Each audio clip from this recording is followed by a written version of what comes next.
Then we have hydrogen and oxygen forming water also. You add water here.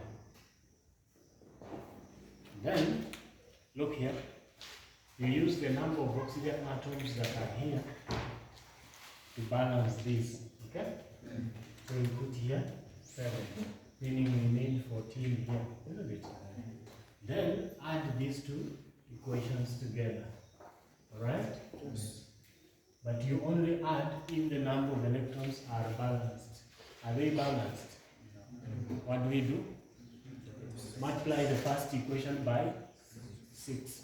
So you put 6 here, you put 6 here, and 6 here. Okay? Then on the left of the arrows, write everything. So you are going to have, let me begin with this one. Dichromate 6 ion plus 6 moles of iron 2 plus 14 moles of hydrogen plus 6 electrons. On the right hand side, I have chromium 3. I have 6 moles of iron 3. I have 7 moles of water. And then finally 6 electrons. What do I cancel out? Electrons. So the overall equation becomes this.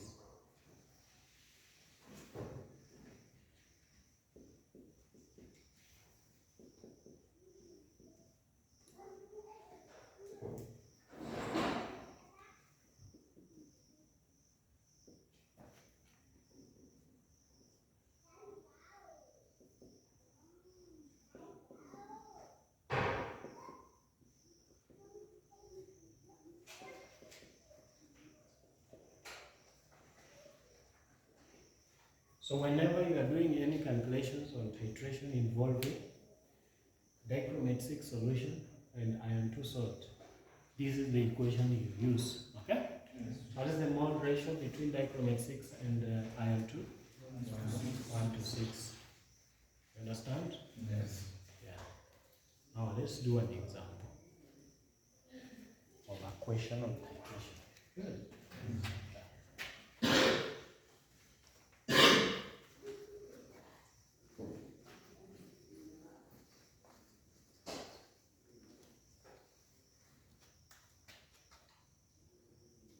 Here is a problem on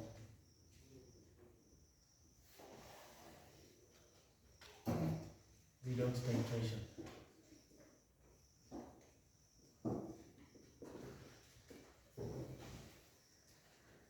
Problem on redox titration.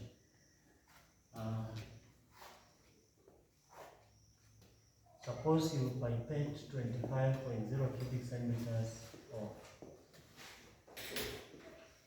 iron 2 sulfate solution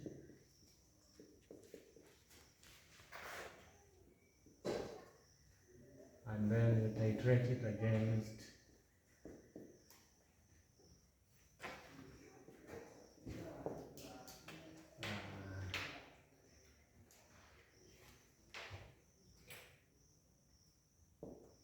0.05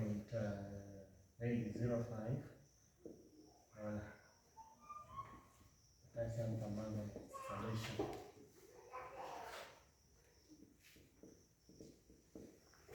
.0 cubic centimeters of iron 2 sulfate solution was titrated with 0.05 molar potassium permanganate solution.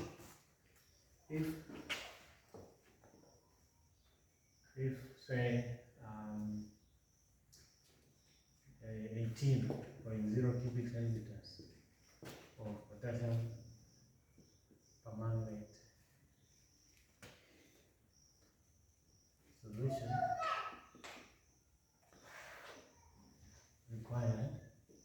was required for completing the reaction.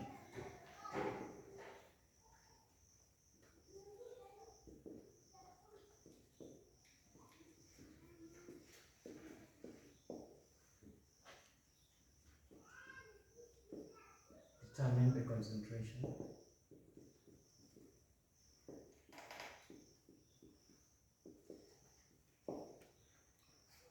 of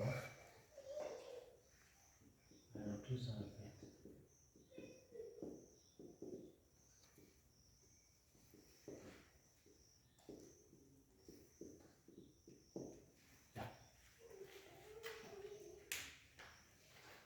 So now I have given you the overall equations that you can use when you are using either of the oxidizing agents. In this case, the oxidizing agent is potassium permanganate. Okay? Yes. So whenever you see potassium permanganate, then you know the equation we are talking about is the first one here. This one, huh? 1 mole of potassium permanganate reacts with 5 moles of iron 2 sulfate in the presence of sulfuric acid to produce 5 moles of iron 3 salt, 1 mole of manganese 2 iron, and 4 moles of water. So that is the equation you should use here. Okay? So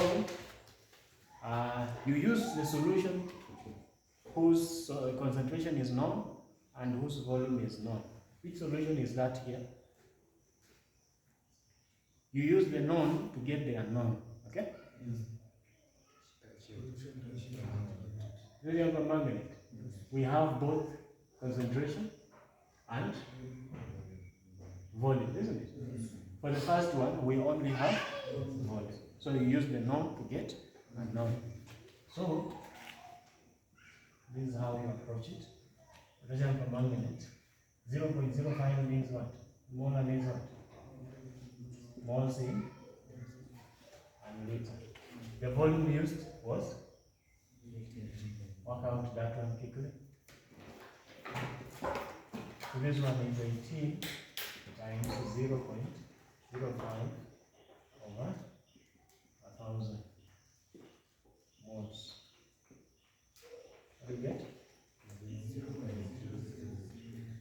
0.009. These are moles of what? Potassium permanganate that were used. Okay? Yes.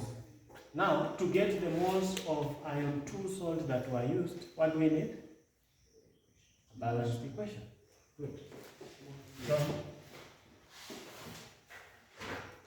permanganate iron requires 5 moles of iron 2 salt in the presence of sulfuric acid to produce 1 mole of manganese 2 iron, 5 moles of iron 3 salt, and 4 moles of water, isn't it? Yes. This is the equation you need. Mole ratio 1 is to 5. The moles you got here are the moles of what? Huh? So you put them here.